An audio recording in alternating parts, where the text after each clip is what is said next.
ఓం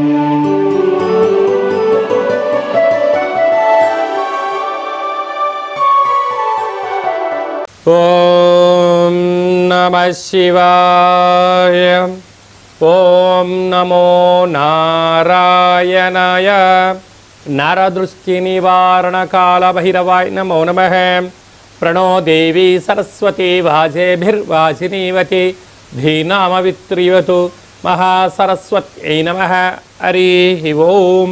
మా ఛానల్కి స్వాగతం. చూస్తున్న వీక్షకులకు ప్రేక్షకులకు ప్రియ కాల భైరవ భగవద్బంధులకి స్వాగతం పలుకుతూ మమ్మల్ని ఎంతగానో ఆదరిస్తూ ఉండబడినటువంటి ప్రియ సోదర సోదరీమణులకు జ్యోతిష్ అభిమానులకు హిందూ ధర్మ సంరక్షకులందరికీ కూడా మాఘమాస శుద్ధ పంచమి వసంత పంచమి మహాసరస్వతి అమ్మవారికి ఆశీస్సులు శుభాకాంక్షలు. 1-2-2025 నుండి 28-2-2025 వరకు పుట్టినటువంటి వారందరికీ కూడా ముందస్తుగా జన్మదిన శుభాకాంక్షలు. గతంలో వివాహం చేసుకున్న వారికి వివాహ వార్షికోత్సవ శుభాకాంక్షలు. ద్వాదశ రాశుల్లో గ్రహ గమనాలు ఒకసారి వీక్షింపచేద్దాం.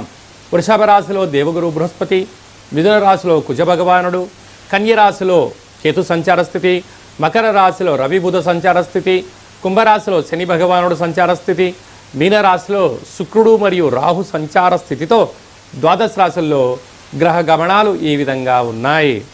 వృశ్చిక రాశి వారికి మాఘమాస శుద్ధాష్టమి అక్షయ కాలభైరవాష్టమి సందర్భంగా ఎలాంటి విధిలను పాటించడం వలన జాతకంలో ఉండబడిన గ్రహ దోషాలు తొలగి ఒకవైపు అర్ధాష్టమ శని దోషం తొలగించుకొని ఐశ్వర్యానికి ఆనందానికి ఎలా స్వాగతం పలకాలో ఈ వీడియోలో సవివరంగా సంపూర్ణంగా తెలుసుకుందాం. వృశ్చిక రాశిలో ఏ ఏ నక్షత్రాలు వస్తాయి అనగా విశాఖ నక్షత్రంలోని చివరి పాదం 4వ పాదము, అనురాధ నక్షత్రంలో 4 పాదాలు, జ్యేష్ఠ నక్షత్రంలో 4 పాదాలు కలిపితే వృశ్చిక రాశి అవ్వడం జరుగుతుంది. చాలామందికి పుట్టినటువంటి కాల సమయంలో డేటా ఆఫ్ బర్త్లో లేనటువంటి కారణం వలన పేరు యొక్క మొదటి అక్షరాన్ని అనుసరిస్తూ ఆ రాశిని తెలుసుకునే ప్రయత్నం చేద్దాం. తో, నా, నీ, ను, నే, నో, యా, ఈ, యు అక్షరాల వారందరూ కూడా వృశ్చిక రాశి జాతకులే. వృశ్చిక రాశి యొక్క అధిపతి కుజ భగవానుడు. వీరికి ఏడాది తర్వాత రవి భగవానుడు తృతీయ స్థానంలో బుధుడితో కలిపి మకర రాశిలో సంచారం చేయడం వలన అన్నదమ్ముళ్లతో, అక్కా చెల్లెలతో, పెదనాన్న చిన్నాన్న పిల్లలతో, అది ఏ కాకుండా పార్ట్నర్స్ వ్యవహార కార్యక్రమం చేసే వారితో చాలా జాగ్రత్తగా ఉండి తీరాలి. ఎంతసేపు అయినా వారందరూ ఏమనుకుంటున్నారంటే మీ దగ్గర ధనం బాగా ఉంది, మంచి వస్త్రాలు వేసుకుంటున్నారు, 4 బంగారు ఆభరణాలు ధరించారు, వాహనాల్లో మీరు తిరుగుతున్నారు అని చెప్పి లేనిపోని మాటలు చెప్పి వాళ్ళ అవసరాల కోసం మా దగ్గర అంత తెలివి లేదండి, మాకంత సమయం లేదు, మీరైతే బహు గొప్పగా మాట్లాడుతూ ఉంటారు అని చెప్పి మిమ్మల్ని ముందుకు తోసి డబ్బులను అపాయాన్ని వాళ్ళ నుంచి ఉపాయాన్ని తప్పించుకొని మిమ్మల్ని ముందు పెట్టేసి చిన్నగా జారుకుంటారు. వారు డబ్బులు కట్టరు, వీరేమో మీ మాట మీద డబ్బులు ఇవ్వడం వలన ఆ మధ్యవర్తితో కార్యక్రమం చేయడం వలన శని భగవానుడు పోతూ పోతూ కొందరికి ఏమి ఇస్తాడయ్యా అంటే రుణాలను ఇస్తాడు, రోగాన్ని ఇస్తాడు, శత్రుల మూట కట్టబోతున్నాడు. కనుక ఇలాంటి కాల సమయంలో పొగడ్తలకు వెళ్ళొద్దు, ఆడంబరాలకు వెళ్ళొద్దు, వీలైనంత వరకు మౌనంగా ఉండండి, ధ్యానంగా ఉండండి. అంతా నాకే తెలుసు అని మీరు అనుకోవద్దు. ఈ ఒక్క పదం మీరు తెలుసుకున్నారా, మీరు స్థిరచరాస్తులు కాపాడుకొని మీ భార్యా పిల్లలకు రాబోయే కాలంలో అప్పులు కూడబెట్టకుండా ఉంటారు. అంతా నాకు తెలుసు, వాళ్ళందరికన్నా గొప్పని, నేను చాలా తెలివైనోని అని అనుకున్నావా, నీ బంధువుల ముందరా, నీ మిత్రుల ముందరా, నీ సన్నిహితుల ముందరా నువ్వు దేనికి పనికి రావని చెప్పి ఎప్పుడు తెలిసిపోతుంది? ఆస్తులన్నీ కరిగిపోయిన తర్వాతనే తెలుస్తుంది.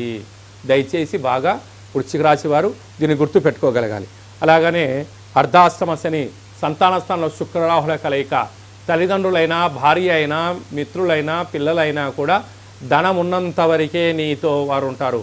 ఒక్కసారి నీ దగ్గర ధనము లేదు, మీరు ఇబ్బందులు పాలవుతున్నారు అన్నట్లయితే మిమ్మల్ని పలకరించే నాథుడు ఉండడం చెప్పి కూడా గుర్తు పెట్టుకోవాలి. సప్తమంలో గురువు, కానీ మీకు ధైర్యం, నాకు ఎవరితో అవసరమేముంది, నా బలం, నా విద్య, నా ధర్మము, ఇదే నా విజయం అనుకుంటుంటారు. ఇది సత్యమే, కానీ కాలం అనుకూలంగా లేదని చెప్పి కూడా గమనించాలి.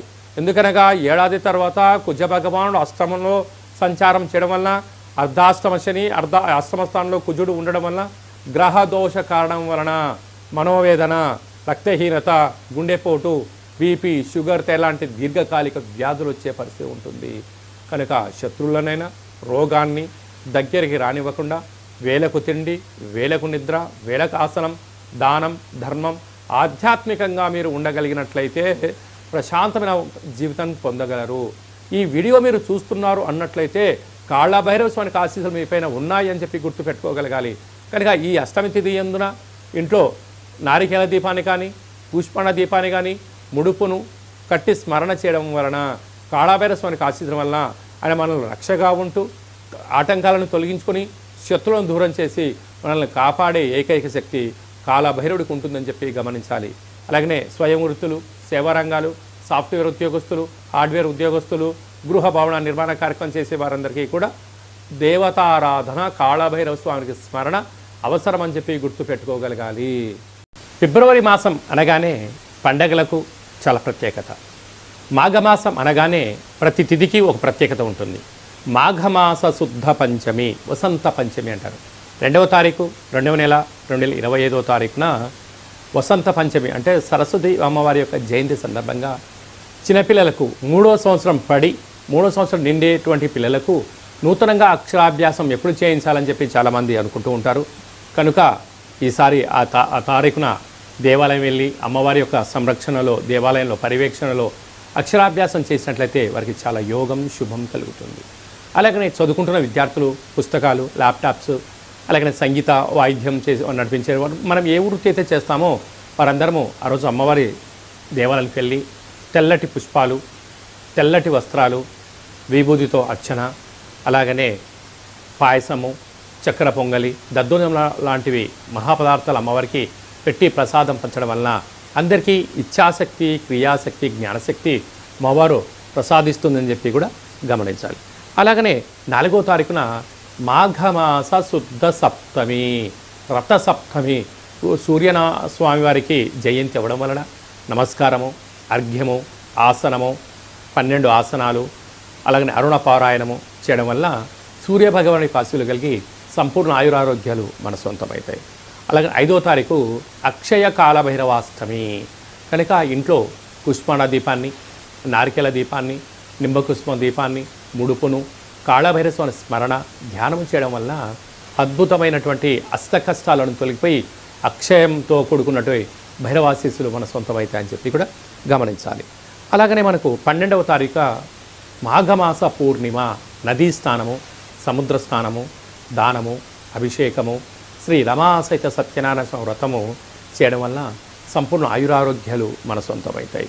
21వ తారీఖున మాఘమాస బహుళాష్టమి, అక్షయ కాళభైరవాష్టమి సందర్భంగా స్వామి స్మరణ, ధ్యానము యోగదాయకంగా భావించగలగాలి.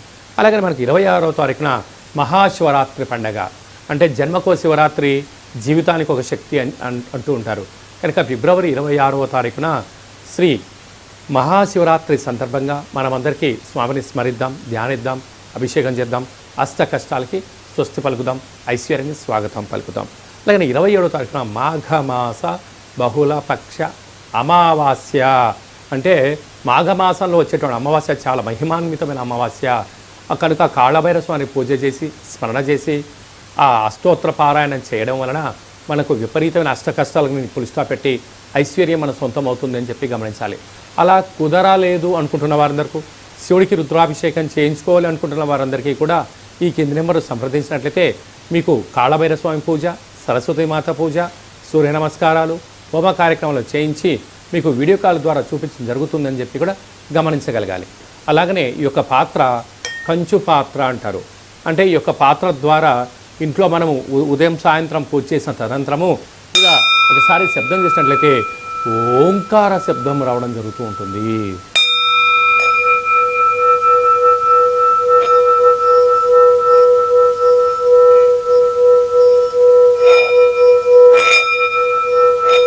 ఇలా శబ్ద తరంగాల్ని సృష్టించడం వల్ల ఈ పాత్రలోంచి మనం ఒక్కసారి గమనించినట్లయితే ఓంకార శబ్దము ఆ శబ్దం ద్వారా ప్రసరించడం జరుగుతుంది.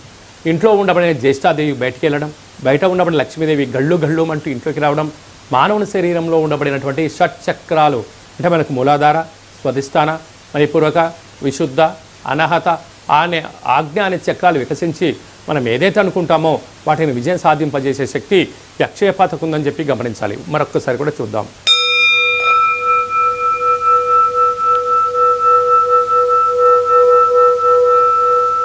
కనుక ఈ అక్షయ పాత్రతో పాటు కాలభైరస్వామి యొక్క పిరమిడు, డాలరు, కంకణము, మీకు 20 రకాల వస్తువులతో దిష్టి తీయించడము, అలాగనే మీకోసం ప్రత్యేకంగా కాళభైరవ హోమం చేయించి వీడియో కాల్ ద్వారా చూపించి మీకు ఈ అక్షయ పాత్రను మీకు కొరియర్ ద్వారా అందజేయడం జరుగుతుందని చెప్పి కూడా గమనించాలి.